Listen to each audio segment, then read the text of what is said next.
예수님께서 명절에, 그것도 안식일에 성전을 찾아가신 것이 아니라 베데스다라는 연못을 찾으셨습니다. 베트는 집을 의미합니다. 헤스다, 헤세드는 은혜 혹은 자비를 뜻합니다. 그러므로 베데스다는 은혜의 집, 자비의 집이라는 뜻을 가졌습니다. 1절을 보면 베데스다는 양문 곁에 있었다고 말씀합니다. 양문이란 말 그대로 양의 문입니다. 양이 출입하는 문이에요. 베데스다는 원래 목자들이 양을 몰고 와서 물을 먹이는 연못입니다. 환경이 어땠을까요? 냄새도 나고 지저분했겠죠. 그래서 일반적인 사람들은 잘 찾지 않는 곳입니다. 여기에 환자들이 누워 있습니다. 옛날에는 병을 하늘의 벌, 천형이라고 여겼기에 그들은 일반적인 사람들과 함께 할 수가 없었습니다. 아픈 것도 서러운데 죄인 취급까지 당해야 했지요. 명절입니다. 예루살렘의 분위기는 어땠을까요? 영어 성경은 우리말이 명절이라고 번역한 단어를 피스트, 축제라고 번역했습니다. 예루살렘은 흥겨운 명절, 화려한 축제로 들떠 있었지만 같은 시간, 같은 도시 안에 있는 베데스다는 명절과 축제 분위기가 아니었습니다. 명절이었지만 즐길 수 없었고 안식일이었지만 안식이 없었습니다. 이제 곧 추석입니다. 이번 추석은 공교롭게도 주일이 끼어 있습니다. 이번 명절에 예수님께서 이 땅을 찾아오신다면 주님의 발걸음은 어디를 향할까요? 지난 8월 21일 수원의 한 가정에서 부패가 상당히 진행된 세 모녀의 시신이 발견되었습니다. 69세의 어머니는 암 선고를 받고 투병 중이었고 45, 42살인 두 딸도 지병을 앓고 있었습니다. 2020년 집안의 생계를 책임지던 아들이 루게릭 병으로 숨진 후 세 모녀는 극심한 생활고를 겪어왔고 결국 극단적인 선택을 하고 말았습니다. 그 어떤 복지 지원도 받지 못한 이들의 고단한 삶이 어머니와 작은 딸이 남긴 9장의 유서에 고스란히 담겨 있다고 합니다. 그런데 여러분, 기시감이 있지 않습니까? 이와 유사한 사건이 2014년에도 있었습니다. 일명 송파 세모녀 사건. 세 사람은 질병을 앓고 있었고 극심한 생활고에 시달렸지만 국가와 지자체의 어떤 도움도 받지 못했습니다. 이들은 마지막 집세와 공과금 70만 원과 죄송합니다라는 유서를 남기고 극단적인 선택을 하고 말았습니다. 이런 사건이 일어날 때마다 많은 대책들이 발표되지요. 그런데 왜 반복될까요? 네가 낫고자 하느냐? 예수님은 우리에게 너희 사회가 이런 문제를 정말 해결할 마음이 있느냐? 정말 해결하고자 하는 의지가 있느냐고 물으십니다. 예수님이 찾아가신 베데스다에는 전설이 있었습니다. 천사가 가끔 내려와 물을 움직인다. 아마도 베데스다 연못은 온천수나 광천수 같은 것이 아니었나 싶습니다. 온천수가 간헐적으로 끓어오르는 것을 사람들이 보고는 천사가 내려와서 물을 휘젓는다고 생각했겠지요. 전설은 그렇게 시작되는 것입니다. 그리고 전설은 이렇게 발전합니다. 그때 가장 먼저 들어가는 자는 어떤 병에 걸렸든지 나을 것이다. 미신이지요. 진리가 없는 곳에 전설이 생겨납니다. 종교가 평화와 안식을 주지 못할 때 사람들은 거짓 환상인 미신을 붙들게 됩니다. 그리고 미신은 불안을 숙주 삼아 그 자리를 대신해 버립니다. 희망이라도 없으면 살아도 산 것이 아니기에 사람들은 미신과 전설에 매달립니다. 교회가 하나님의 진리에서 멀어졌을 때, 예수님이 주시는 안식과 평화를 나누지 않을 때 사람들은 스스로 하나님을 만들어냅니다. 그리고 자신들이 만든 하나님과 미신과 신화를 가지고 거짓 위로를 나누지요. 성도 여러분, 우리는 교회를 위해서 기도해야 됩니다. 교회가 진리 위에 서기를, 그리고 교회가 예수님의 사랑과 안식과 평화를 끊임없이 나눌 수 있도록 기도하십시다. 천사가 가끔 내려와 물을 동하게 할 때 가장 먼저 들어가는 사람은 어떤 병에 걸렸든지 낫는다. 이 미신과 전설을 믿고 많은 환자와 맹인과 다리 저는 자와 혈기 마른 자들이, 혈기 마른 자들이라는 것은 마비 환자를 의미합니다. 그들이 베데스다로 모여들었습니다. 자, 처음에는 동병상련했겠지요. 아마 서로를 위로했을 것입니다. 정말 말 그대로 은혜가 있는 집이었고 자비가 있는 집이었을 것입니다. 그런데 시간이 흐르면 흐를수록 초점은 치유와 회복, 소망과 위로가 아니라 누가 1등을 했는가에 초점이 맞춰집니다. 이번에는 누가 1등을 할 것인가, 거기에 관심이 있습니다. 이제 그 전설은 1등만 치유받는다, 1등만 기억된다는 신화가 되어버렸습니다. 사람들은 신화를 붙들어 버립니다. 여러분, 베데스다의 병자들이 무엇을 기다리고 있었습니까? 무엇을 기다렸을까요? 낫기를 기다렸겠죠. 그런데 아닙니다. 3절 끝을 보시면 물의 움직임을 기다리고 있습니다. 그들은 물이 움직이기만을 기다립니다. 자, 이때 분위기, 이 베데스다 연못의 분위기가 어땠을까요? 몸이 아파서 경쟁 사회에서 밀려났는데 여기서도 처절하게 경쟁하고 있습니다. 1등하기 경쟁. 이 경쟁을 이기기 위해서는 물이 먼저 움직이는 것을 빠르게 발견하는 것이 중요하지요. 그러니까 물이 움직이나 움직이지 않으나 언제나 거기에서는 눈치 경쟁이 장난이 아닙니다. 물이 동할 때나 그렇지 않을 때나 베데스다의 분위기는 치열합니다. 이름은 은혜의 집인데 하나도 은혜롭지 않습니다. 이름은 자비의 집인데 자비라고는 하나도 없습니다. 살벌하지요. 1등만 행복한 세상에서 사람들은 지옥을 경험하고 있습니다. 이들의 간절함과 베데스다의 분위기를 이용하는 자들도 있었겠지요. 1등 5번째 나온 자리, 막 이런 편말도 붙여 있었을 것이고, 자리 대신 맡아드립니다. 뭐 그런 광고도 있었을 것이고, 최단 시간 입수 보장, 뭐 이런 카피도 있었을 것입니다. 우리 근본적인 질문을 한번 던져봅시다. 베데스다에서 나은 사람이 정말 있기는 있을까요? 나았다는 풍문은 있었겠지요. 그런데 그 소문도 어쩌면 베데스다라는 이 생태계가 유지되어야만 먹고 사는 사람들이 만들어낸 것은 아닐까요? 베데스다는 아픈 사람들, 거절당한 사람들, 잊혀진 사람들이 서로를 위로하는 곳이 아니라 서로 경쟁하도록 다시 내몰린 곳, 또한 그들을 경쟁하도록 이용하는 사람들의 모인 곳이 되었습니다. 예수님께서 그 베데스다로 가셨습니다. 그리고 거기에 38년 동안 아파서 누워있는 사람을 만나셨습니다. 여러분, 38년이에요. 38년 동안 아픈 것도 기가 막히지만 38년 동안의 희망 고문은 생각만 해도 끔찍하지 않습니까?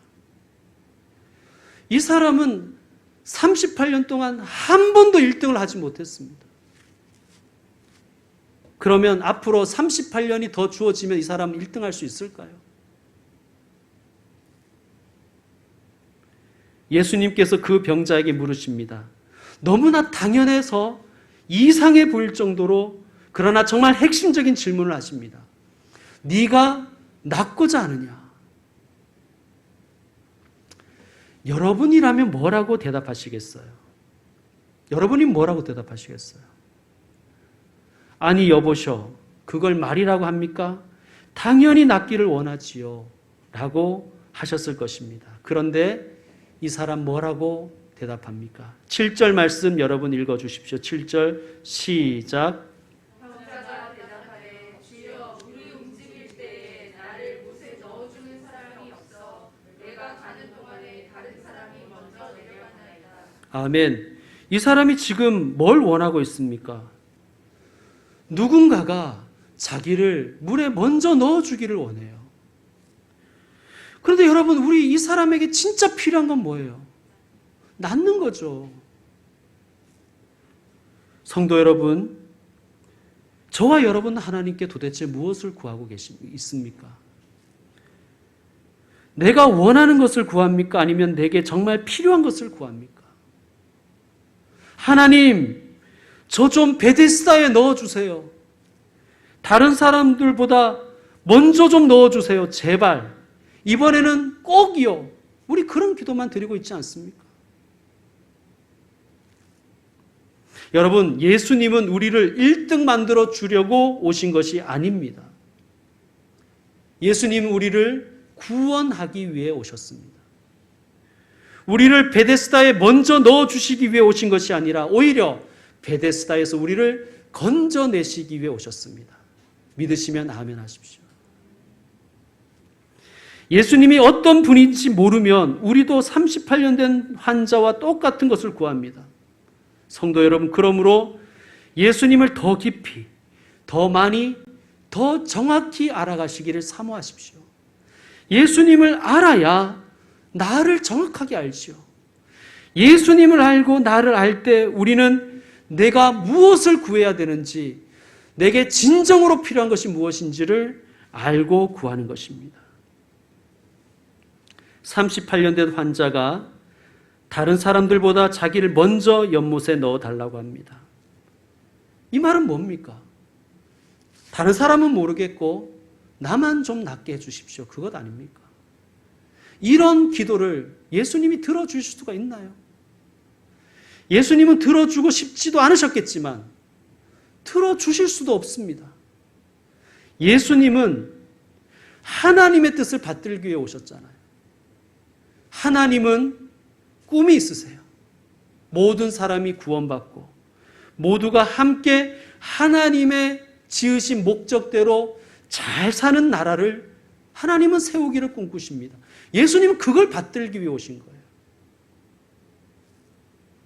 그런데 우리는 어떻습니까? 저 사람을 이겨야 내가 행복할 텐데 라고 착각하지요. 그리고 우리는 늘 불평하며 남 탓을 합니다. 저 인간 때문에 내가 불행하다고. 저 사람이 나보다 먼저 들어가기 때문에 나한테 기회가 없다고. 우리는 언제나 원망, 불평, 남 탓입니다. 베데스다는 1등만 낳을 수 있는 곳이 아니라 사실은 1등을 제외한 모두가 서로를 원망하고 남 탓하는 곳입니다. 그런 곳에서 1등은 정말 행복할까요? 자, 예수님은 알았다. 내가 이번에는 너를 꼭 1등 넣어줄게 라고 하지 않으시고 8절에 이렇게 말씀하십니다. 일어나 내 자리를 들고 걸어가라. 무슨 뜻일까요? 베데스다를 떠나라. 그래야 네가 낫는다. 그리고 다시 돌아오지 말아라. 베데스다를 벗어나지 않으면 낫지 않습니다. 노숙인 사역을 하는 목사님의 이야기를 들은 적이 있습니다. 목사님은 안전한 숙소를 마련하고 노숙인들을 그 쉼터에 오라고 권면합니다. 전도하지요. 그럼 노숙인들이 찾아옵니다. 노숙인이 오면 개인 침대에 깨끗한 이부자리를 제공하고 속옷과 양말과 겉옷도 줍니다. 건강검진도 시켜주고요. 목욕도 할 수 있게 해줍니다. 필요하면 치료도 받게 해주고 영양제도 놔주고 식사도 제공하고 직업도 알아봐 준답니다. 그런데 노숙인들 중에 상당히 많은 사람은 다시 서울역으로 돌아간대요. 왜요? 자기 자리를 서울역에 펼쳐놨고 그 자리 누가 빼앗아 갈까 봐. 그 1등 할 수 있는 자리거든요. 노숙인 중에 1등 할 수 있는 자리. 여러분, 노숙인의 마음에서 서울역에 펴놓은 자리를 걷어내야지 서울역에서 벗어날 수 있는 거예요. 거기서 나와야 낫지 않습니까? 그렇다면 그들은 왜 서울역을 벗어나지 못할까요? 어쩌면 사회로 복귀할 마음을 상실해버렸기 때문입니다. 사회로 복귀할 의지를 상실해버렸기 때문입니다. 그들은 자포자기해버렸는지도 모릅니다. 왜 예수님이 일어나 너의 자리를 들고 걸어가라고 하셨는지 실마리가 여기에 있습니다. 자포자기하는 마음을 버리라는 거예요. 38년 된 병자는 38년 동안의 고통과 좌절로 자포자기했던 것 같습니다. 왜냐하면 물이 움직일 때 1등으로 들어갈 자신이 없거든요. 또 자신이 있어도 문제인 거예요. 이런 생각을 했지 않았을까요? 나으면 뭐 먹고 살지? 38년 동안 베데스다에 있었어요. 38년 동안 아팠어요. 긴 병에 효자 없다고 가족들도 어쩌면 이 사람을 다 떠났을 수도 있어요. 모아둔 돈이 있습니까? 먹고 살 기술이 있습니까? 낫는다고 해도 나가서 살 자신이 없는 거예요. 그냥 베데스다에 죽치고 앉아서 거짓 희망 붙들고 남 탓하며 사는 것이 어쩌면 더 낫다고 생각했을 수도 있습니다. 그는 어쩌면 베데스다 목가에서 몸의 질병보다 더 깊은 원망의 병, 자포자기의 병으로 누워 있었는지도 모릅니다. 그도 처음에는 안 그랬을 거예요. 난 나을 거야. 나와서 꼭 나갈 거야. 나가서 정상적으로 좀 살고 싶다. 내 가족들과 함께 오손도손 정답게 좀 살아보고 싶다. 내 가정을 회복하리라. 그는 원하고 바라고 의지를 가지고 아마 열심히 처음엔 노력했을 것입니다. 처음부터 결과는 좋지 않으니까 그는 과정에 의의를 두었을 것입니다. 참 가는 데 의의가 있다 이러면서. 그런데 베데스다는 이 사람의 생각, 바람, 노력은 알아주지 않습니다. 이 사람의 과정은 관심도 없어요. 결과만 가지고 이야기하는 거예요. 너 1등이 안 되니까 그런 거야. 그러다 보니 이 사람에게 있었던 긍정적인 생각도 선한 의지도 다 상실되어 버렸습니다. 여러분, 우리가 살아가는 세상이 이런 것 같아요. 세상은 결과만 가지고 이야기하죠. 결과로만 평가합니다. 과정이 중요하다고 말은 하죠. 근데 말만 하는 것 같아요. 실제로는 결과만 보지요. 여러분, 그러나 우리 하나님은 우리 삶의 과정을 모두 보고 계십니다. 어떤 성도님이 질문을 하셨습니다. 자기 어머니가 아주 신실한 권사님이셨는데 치매에 걸리셔서 하나님을 부인하는 거예요. 심지어는 예수님을 저주하고 교회를 욕하는 거예요. 이 따님이 걱정이 되는 거예요. 목사님, 우리 어머니 지옥 가시면 어떡해요? 제가 이런 말씀을 드렸습니다. 하나님은 우리의 삶의 결과만을 보시는 분이 아니십니다. 하나님은 우리의 살아온 삶의 온 과정을 모두 보고 계십니다. 어머니의 일생의 신앙의 과정을 하나님이 보고 계셨고 지금도 알고 계십니다. 어머니가 하나님의 나라와 교회를 위해서 얼마나 열심히 섬겼고 받드셨는지를 하나님은 보고 계셨고 알고 계십니다. 하나님은 권사님의 좋은 아버지이지 않습니까? 질병에 걸려 제정신이 아닌 상태에서 주님을 부인했다고 저주했다고 딸을 지옥 보낼 분이 아니십니다. 만약 우리 하나님이 그런 분이시라면 저는 믿지 않겠습니다. 여러분, 베데스다는 결과만 가지고 판단하고 평가하지만 하나님은 우리 인생과 믿음의 과정 전체를 보고 계십니다. 베데스다에서 벗어나야 낫습니다. 쇼생크 탈출이라는 영화가 있습니다. 여러분도 잘 아실 거예요.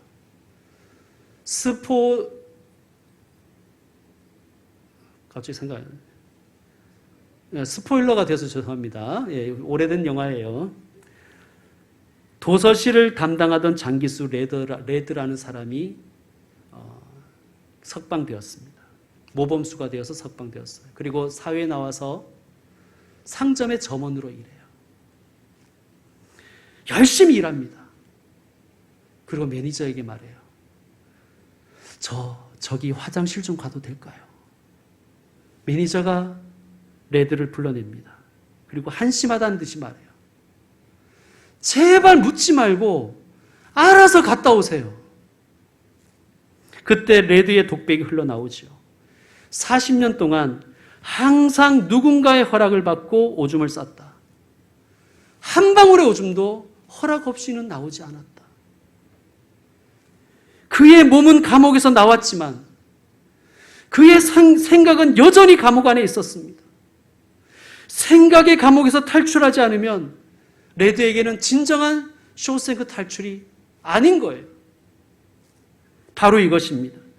왜 주님이 내가 너를 고쳐줄게 라고 하지 않으시고 일어나 너의 자리를 들고 걸어가라고 하셨는지, 그것은 믿음을 가지고 일어나 베데스다 밖으로 걸어나가고 다시는 돌아오지 말라는 명령이었습니다. 그래야 참 자유가 있기 때문입니다. 그래야 참 치유가 일어나기 때문입니다. 예수님이 말씀하시자 그에게 어떤 일이 일어났습니까? 9절 말씀입니다. 그 사람이 곧 나아서, 아멘이지요. 그런데요, 그 사람이 곧 나은 것은 믿음 때문이 아닐 수도 있습니다. 믿음이 있건 없건 그는 치유가 되었습니다. 예수님은 그를 긍휼히 여기셔서 치유하셨습니다. 믿음은 그 다음부터예요. 사실은 믿음은 그 다음부터입니다. 믿어서 치유된 게 아니라 그는 치유되고 나서 그 다음 믿음으로 행동했다는 게 중요해요. 뭐라고 되어 있습니까? 자리를 들고 걸어가니라. 아멘. 그는 순종으로 예수님을 믿었습니다. 믿음은 여기부터 시작되는 것입니다. 믿음은 베데스다를 나갈 때부터 시작되는 것입니다. 그는 믿고 순종함으로 진정한 치유를 받았습니다. 병으로부터의 노임에 그의 진정한 치유가 아니라 베데스다로부터의 탈출이, 그가 베데스다로부터 완전히 벗어남이 진정한 치유입니다.